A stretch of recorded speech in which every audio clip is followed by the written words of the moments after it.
अल्लाह के नबी सल्लल्लाहु अलैहि वसल्लम ने फरमाया, बशारत दे दो उन लोगों को जो अंधेरे में फजर की नमाज पढ़ने जाते हैं, क्योंकि क़यामत वाले दिन उनके पास लाइट होगी। ये नमाज अव्वल वक्त पे पढ़ने का क्या सवाब है, अव्वल वक्त पे पढ़ने का। तो वो रेस लगाएंगे, और अगर उन्हें पता लग जाए कि ईशा और फजर की नमाज का क्या रिवॉर्ड है, तो वो भाग कर आएंगे, यहाँ तक कि उन्हें रींग कर भी आना पड़े तो रींग कर भी आएंगे। इंसान कहता है मेरी ज़िंदगी ठीक नहीं चल रही, मेरी ज़िंदगी में बरकत नहीं है, या डिफ़िकल्टीज़ हैं लाइफ में, तो उसे सोचना चाहिए कि फजर की नमाज ही नहीं पढ़ रहा, तो शैतानी अमल तो होगा ज़िंदगी में। मैं जो कोई भी फजर और असर की नमाज पढ़ेगा, श्योरली उसे जन्नत मिलेगी, अल्लाह ताला उसे जन्नत में दाखिल करेगा। कि एक शख्स को सूरज दिखाया जाएगा ढलता हुआ कब्र में, और जो मोमिन है वो फरिश्तों से कहेगा मुनकर नकीर से कि रुक जाओ, मुझे असर की नमाज पढ़ने दो क्योंकि सूरज गरूब हो रहा है।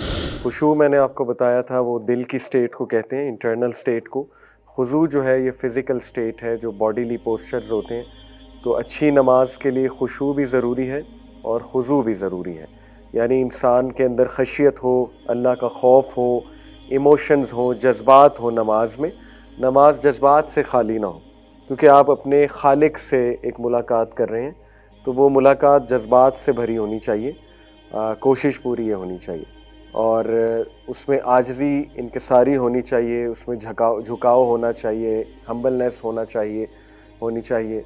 इसी तरह उसमें बॉडीली पोस्चर्स बहुत डिग्निफाइड होने चाहिए, उसमें जल्दबाजी नहीं होनी चाहिए, उसमें जो है वो रैशनेस नहीं होनी चाहिए, उसमें लापरवाही नहीं होनी चाहिए, और उसमें एक डिग्निफाइड तरीके से इंसान को नमाज अदा करनी चाहिए, जो नबी सल्लल्लाहु अलैहि वसल्लम ने सिखाया है। डिफरेंट पोस्चर्स हैं, खड़े कैसे होना है, देखना कहाँ है, नज़र कहाँ पे रखनी है, और ज़ाहिर है कि आपने कंधों को कैसे रखना है। नबी सल्लल्लाहु अलैहि वसल्लम ने फरमाया कि बेहतरीन नमाज वो है जिसमें कंधे सॉफ्ट हों, यानी बहुत हार्ड ना हो, क्योंकि अकड़े हुए हैं कंधे तो फिर ये ज़ाहिर है इंसान वैसे भी खड़ा हुआ अच्छा नहीं लगता अकड़ी हुई पोजीशन में। तो आप अल्लाह रब्बुल आलमीन के सामने खड़े हैं तो झुका कर कंधे, ये एक अच्छी पोजीशन नबी सल्लल्लाहु अलैहि वसल्लम ने खुद फरमा दी। फिर सजदा, उसका कैसे पोस्चर होना चाहिए। 7 बोन्स पे होता है सजदा, हदीस है, वो मेक श्योर सारी बोन्स ज़मीन पर लग रही हैं, जिनमें नाक है, ये है, बाकी हाथ हैं आपके, ठीक है। तो इसी तरह रुकू है, रुकू में कमर सीधी होनी चाहिए और एक डिग्निफाइड पोस्चर होना चाहिए। तो ये खुजू का पार्ट है। तो खुशू भी बहुत ज़रूरी है नमाज के लिए, और खुजू भी बहुत ज़रूरी है। कुछ अहदीस की तरफ ही आते हैं इंशाल्लाह, ताकि सबसे बेहतरीन यही है कि नबी सल्लल्लाहु अलैहि वसल्लम ने जो ख़ुद बता दिया हमें नमाज के बारे में, वहीं से हम मोटिवेशन लें, नमाज के फ़ज़ाइल के बारे में जानें, तो मेरे ख़्याल में इससे हमारी नमाज बहुत इम्प्रूव होगी। तो जैसे मैंने आपके सामने कुछ अहदीस रखी थी, वहीं से स्टार्ट करते हैं। ये हदीस से स्टार्ट करते हैं कि नबी सल्लल्लाहु अलैहि वसल्लम ने फरमाया, जब एक शख्स नमाज के लिए खड़ा होता है तो उसके गुनाह उसके सर पर, उसके कंधों पर आ जाते हैं, और जब जब वो रुकू और सजदा करता है तो वो गुनाह सारे गिर जाते हैं।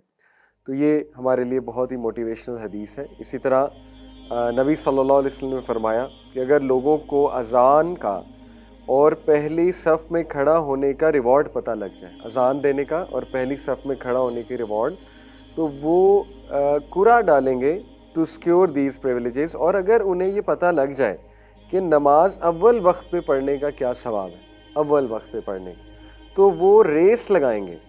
और अगर उन्हें पता लग जाए कि ईशा और फजर की नमाज का क्या रिवॉर्ड है, तो वो भाग कर आएंगे, यहाँ तक कि उन्हें रींग कर भी आना पड़े तो रींग कर भी आएंगे। यानी इससे साबित हुआ कि बहुत ज़बरदस्त रिवॉर्ड है।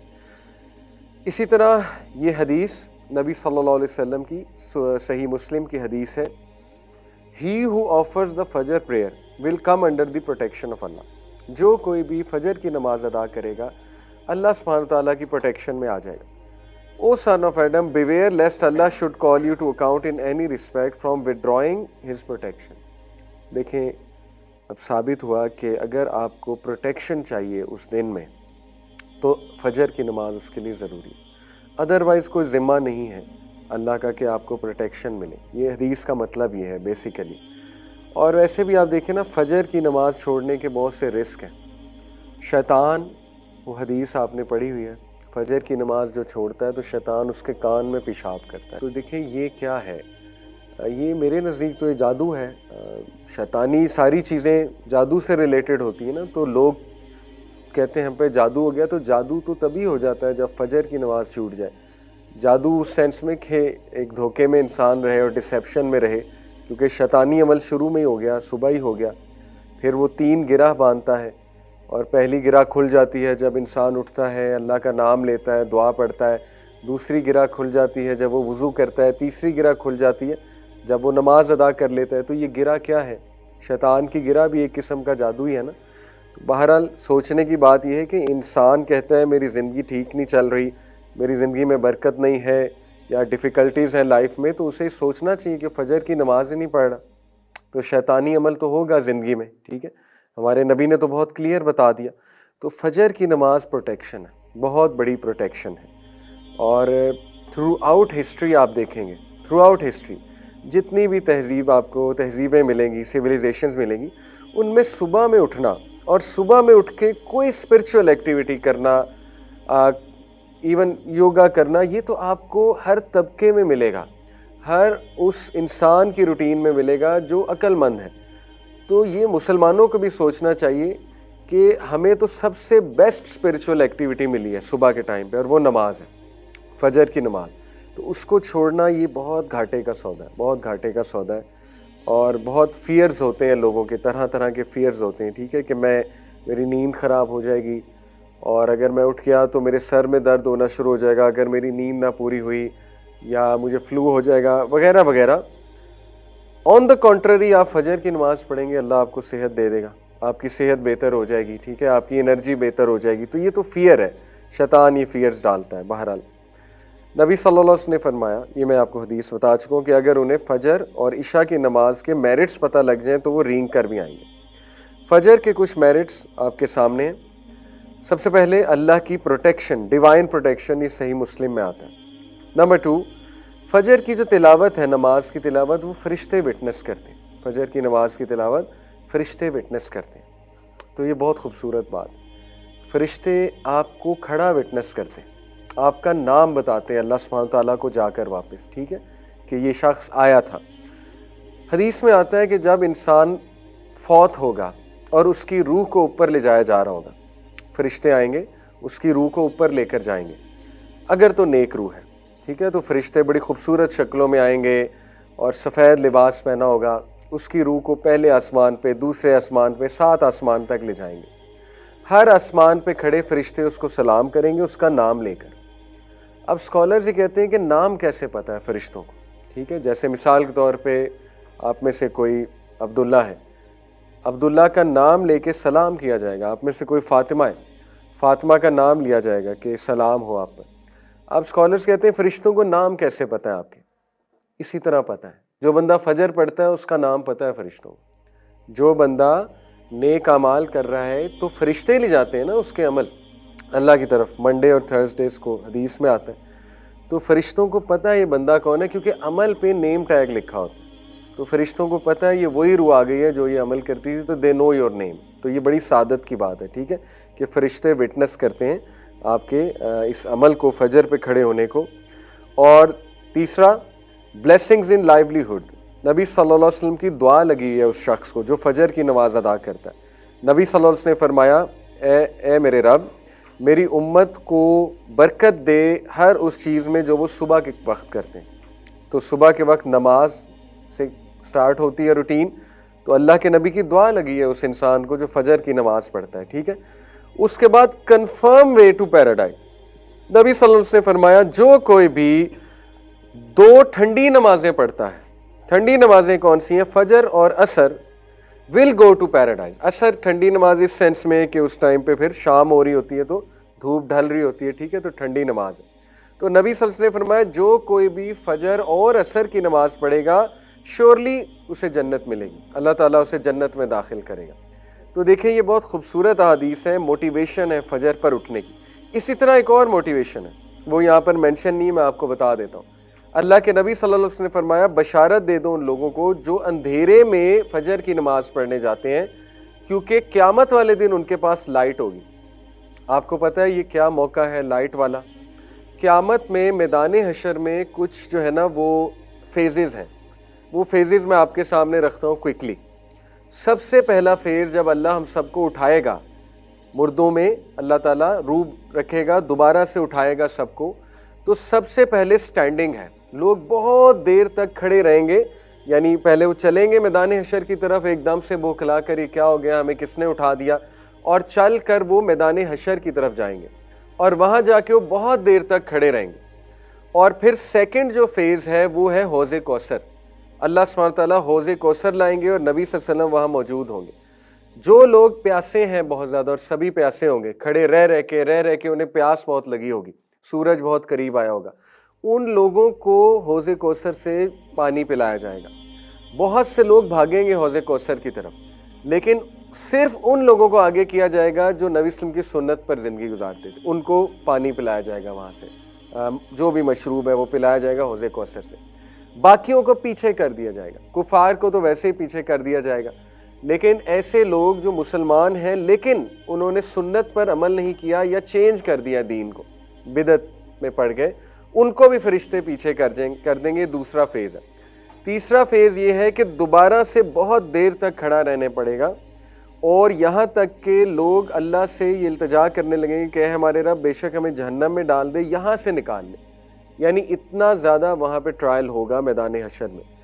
और उसके बाद नबी वसल्लम सिफारिश करेंगे, सिफारिश अल्लाह से करेंगे सजदे में गिर के। किस चीज़ की सिफारिश? के अल्लाह हिसाब शुरू कर दे।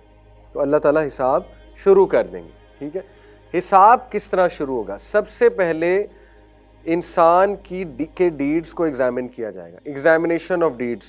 आपके हाथ में आपका माल नामा पकड़ाया जाएगा। ठीक है, इसको एग्जामिनेशन ऑफ डीड्स कहते हैं। उसके बाद मीज़ान सजाया जाएगा। पहली स्टेज है एग्जामिनेशन। उसके बाद मीज़ान किस लिए सजाया जाएगा? कि ये दोबारा देख लें, इनको तसल्ली हो जाए दोबारा कि कोई ज़्यादती नहीं। मीज़ान में भी अमाल तोले जाएंगे और मीज़ान में अमाल तोलने के बाद जो है वो फिर एक फ़ेज़ आता है जबकि अंधेरा छा जाएगा, खूब अंधेरा छा जाएगा, पिच डार्कनेस होगी।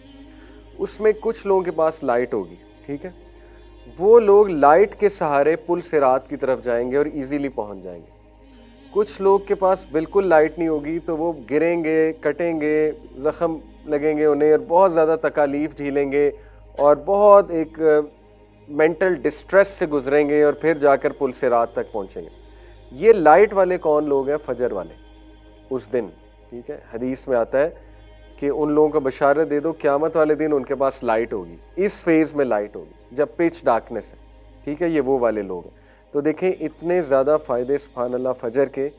फजर की नमाज जो है वो उसको छोड़ना बहुत बड़ा घाटे का सौदा है। ये एक जस्ट टू क्रिएट इम्पैक्ट और जस्ट टू टेल यू कि नबी सल्लल्लाहु अलैहि वसल्लम व्हेन ही सेड फजर की 2 सुन्नतें दुनिया की हर चीज़ से ज़्यादा कीमती हैं। तो जस्ट टू क्रिएट इम्पैक्ट, ये मुकेश अंबानी का घर है और ये दुनिया का सबसे महंगा घर है, मुंबई में है गालिबन, दुनिया का सबसे महंगा घर है। तो फजर की सुन्नतें इससे भी ज़्यादा कीमती हैं। 2 सुन्नतें फजर की, हदीस में आता है 2 साइकिल्स ऑफ प्रेयर, 2 सुन्नतें फजर की बिफोर दी फजर प्रेयर, यानी 2 सुन्नतें are better than the world and everything in it. दुनिया और दुनिया की हर नेमत से बेहतर है फजर की 2 सुन्नतें। They are both more beloved to me than the entire world. वो मेरे लिए दुनिया की तमाम चीज़ों से ज़्यादा कीमती हैं, नबी सल्लल्लाहु अलैहि वसल्लम ये कह रहे हैं। तो देखें कितना रिवॉर्ड है फजर की 2 सुन्नतों में। ठीक है, तो ये हमारे लिए मोटिवेशन है कि फजर की नमाज वो कैच करना कितना ज़रूरी है। नबी सल्लल्लाहु अलैहि वसल्लम ने फरमाया, सही बुखारी सही मुस्लिम की हदीस है, there are angels who take turns in visiting you by night and by day. Angels आते हैं, आपको विजिट करते हैं दिन में भी रात में भी, और उनकी शिफ्ट लगती है और वो असेंबल हो जाते हैं, जमा हो जाते हैं 2 नमाजों के वक्त, फजर और असर। वो लोग वो एंजल्स जिन्होंने तुम्हारे साथ रात बिताई होती है, रात के वक्त वो आसमान की तरफ जाते हैं अपने रब की तरफ और अल्लाह सुब्हानहू व तआला उनसे पूछते हैं कि तुमने मेरे बंदों को किस स्टेट में पाया। वो कहते हैं कि हमने जब उन्हें छोड़ा तो वो नमाज अदा कर रहे थे और जब हम उनकी तरफ गए तो वो नमाज अदा कर रहे थे। छोड़ा कब? ये असर के शाम के टाइम, और आए कब? फजर के टाइम। तो फजर के टाइम भी क्या देखा, नमाज पढ़ रहे हैं, और जब छोड़ा तब क्या कर रहे थे, तब भी नमाज पढ़ रहे थे, ठीक है। तो देखें ये एंजल्स का रिपोर्ट करना आपका नाम लेकर, ये बहुत बड़ा ऑनर है, ठीक है, अल्लाह को बताना जाकर। कब्र के बारे में आता है कि कब्र के ट्रायल्स में से एक ये भी है कि एक शख्स को सूरज दिखाया जाएगा ढलता हुआ कब्र में, और जो मोमिन है वो फरिश्तों से कहेगा मुनकर नकीर से कि रुक जाओ, मुझे असर की नमाज पढ़ने दो क्योंकि सूरज गरूब हो रहा है। उसके लाशऊर में नमाज होगी, सूरज को गरूब होते देखेगा, उसको फिक्र लग जाएगी कि मैंने नमाज अदा करनी। फरिश्ते कहेंगे कि अब नमाज का टाइम गुजर चुका है, आपकी नमाजें हो गई जो आपने पढ़नी थी। तो वो एकदम फिर हैरान होगा, लेकिन ये एक ट्रायल था। जो अल्लाह माफ़ करे पढ़ता नहीं है उसको तो एहसास भी नहीं होगा ना ये देख के, ये फिक्र वही करेगा जो दुनिया में पढ़ रहा था, जिसको फिक्र है कि मेरी नमाज गुजरी है, मेरी नमाज गुजरी, वो फिर कब्र में भी फिक्र करेगा सूरज को गरूब होते देखा, ठीक है।